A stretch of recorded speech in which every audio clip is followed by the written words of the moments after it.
Praise the Lord. ஆண்டவரும் இரட்சகருமாக இருக்கிற இயேசுவின் நாமத்தினால் உங்களுக்கு என்னுடைய அன்பின் வாழ்த்துதல்.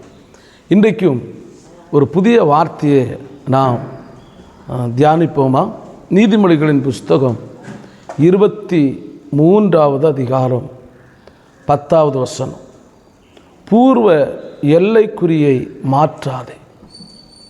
பூர்வ எல்லைக்குறியை என்ன செய்யக்கூடாதான்? மாற்றக்கூடாதான். இரண்டாவதாக, திக்கற்ற பிள்ளைகளுடைய நிலங்களை அபகரித்து கொள்ளாதே. பூர்வமான எல்லைக்குறிகளை மாற்றுறது யார் அப்படின்னா, ஒரு பெரிய பணக்காரர்கள் மாற்றுவாங்க. அடுத்து திக்கற்ற பிள்ளைகளுடைய நிலங்கள், ஏழை மக்களுடைய நிலங்களை அபகரிப்பாங்களாம். அபகரிப்பாங்கன்னா 100 ரூபாய்க்கு ஓடுகிற நிலத்தை ஒரு 50 ரூபாய்க்கு வாங்கிடுவாங்க. அடித்து பிடுங்கிறத மாதிரி பிடுங்கிடுவாங்க. இவங்க யாருக்கிட்டேயுமே தனக்கு நியாயத்தை கேட்க முடியாது. ஏன்னா அவங்க திக்கற்றவங்க, அவர்களுக்காக யாரும் பேசுவதற்கு இல்லை.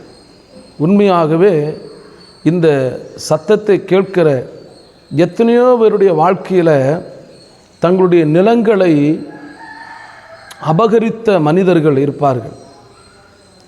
தனக்கு இருந்த வீட்டை அபகரித்த மனிதர்கள், தனக்கு இருந்த நிலங்களை அபகரித்த மனிதர்கள் நிறைய பேர் இருப்பாங்க.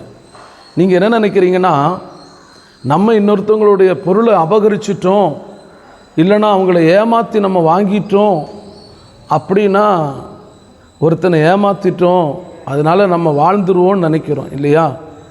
ஆனால் அடுத்த வார்த்தை பாருங்களேன், என்ன சொல்லுதுன்னா, அவர்களுடைய மீட்பர் யாருன்னா, அவர்களுக்கு ஒரு மீட்பர் இருக்கிறார். யாருக்கு?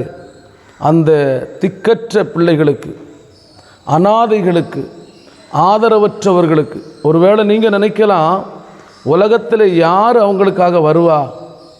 யார் அந்த விதவைக்காக வருவா? யார் அந்த திக்கற்றவளுக்காக வருவா? அவள் எல்லைக்குரிய மாற்றுறதுனால என்ன கிடைக்க போகுது? அவன் நிலத்தை நம்ம அபகரித்தா யார் வந்து அதை கேட்பா அப்படின்னு சொல்லி நீங்கள் நினைக்கலாம். ஆனால் தெளிவாக சொல்லுது பாருங்க, அவர்களுடைய மீட்பர், அவர்களுக்காக வழக்காடுகிற ஒரு தெய்வம் இருக்கிறார். அவர்களுக்காக வழக்காடுவதற்கு உலகத்தில் யாரும் இல்லாமல் இருக்கலாம் நண்பனே, ஆனால் அவர்களுக்காக வழக்காடுகிற ஒரு சர்வ வல்லமையுள்ள தேவனாகிய கர்த்தர் இருக்கிறார். அதனால் திக்கற்றவங்களை, விதவைகளை தயவு செய்து கனத்துக்குரியவர்களாய் பாருங்கள், மதிப்புக்குரியவர்களாய் பாருங்கள், மரியாதைக்குரியவர்களாய் பாருங்கள். அவர்களை பார்க்கும்போது அவர்களுக்காக மனமிறங்குங்கள். உங்களால் இயலுமானால் அவர்களுக்கு உதவி செய்யுங்கள். அவர்களிடத்தில் இருக்கிற பொருட்களை, நிலங்களை அபகரிக்க வேண்டாம் என்று நான் உங்களுக்கு ஒரு புத்திமதி சொல்லுகிறேன் இந்த வேத வசனத்தின் வழியாக. தயவு செய்து அப்படிப்பட்ட காரியங்கள் செய்தால் அவர்களுடைய மீட்பர் வல்லவர்.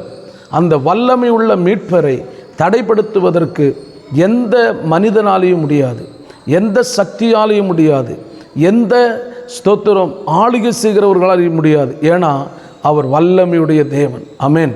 பாருங்க, ஸ்தோத்திரம், அவருடைய மீட்பர் வல்லவர். அவர் உன்னுடனே அவர்களுக்காக வழக்காடுவார், அவர்களுக்காக வழக்காடுவார். ஆம் கர்த்தருடைய பிள்ளையே, திக்கற்றவர்களுக்காய், விதவைகளுக்காய், அனாதைகளுக்காய், ஆதரவற்றவர்களுக்காய் வழக்காடுகிற ஒரு தெய்வம் இருக்கிறார். அவர் யார் தெரியுமா? சர்வ வல்லமையுள்ள நசரேயனாகிய இயேசு கிறிஸ்து, சர்வ வல்லமையுள்ள ஆண்டவர். அவர் வழக்காடுவார். அவர் வழக்காடினா என்ன நடக்கும்? அவர் வழக்காடினா என்ன நடக்கும்? ஸ்தோத்திரம். யோசித்து பாருங்க. அவர் உங்களுக்காக, ஒரு மனிதனுக்காக வழக்காடும் போது அந்த மனிதன் முன்னேறி வர முடியுமா? திக்கற்றவருடைய, விதவைகளுடைய நிலங்களை அபகரித்து வாழ்ந்து கொண்டிருக்கிற நண்பனே, மனம் திரும்பி அதை திரும்ப கொண்டு போய் கொடுத்து விடு. மனம் திரும்பி அதை திரும்ப அவங்கக்கிட்ட கொடுத்துரு. ஏன்னா அதை நீ வைத்திருக்கிற வரைக்கும் உன் குடும்பத்தில் அனர்த்தங்கள், வியாதிகள், பிரச்சனைகள், தீராத தொல்லைகள், போராட்டங்கள் உங்கள் குடும்பங்களுக்குள்ளே நடந்து கொண்டு தான் இருக்கும். தயவு செய்து இப்போ புரிஞ்சுக்கோங்க, திக்கற்றவங்களை, விதவைகளை, அனாதைகளை, ஆதரவற்றவங்களை நம்ம அபகரிக்கக்கூடாது. அவர்களுடைய பொருளை அவரிடத்திலிருந்து அபகரித்து வாங்கக்கூடாது. வாங்கிறது மிகப்பெரிய தப்பு. அதனால் இந்த உலகத்தில் இருக்கிறதான சட்டங்களில் நீங்கள் தப்பித்து விடலாம். ஆனால் பரலோக தேவனுக்கு முன்பதாக தப்பித்து கொள்ளவே முடியாது. அதற்கேற்ற தண்டனையை நீங்கள் வாங்கித்தான் ஆகணும். அதனால் மனம் திரும்புங்க. கர்த்தர் உங்களை ஆசீர்வதிப்பாராக. ஆமீன். Praise God.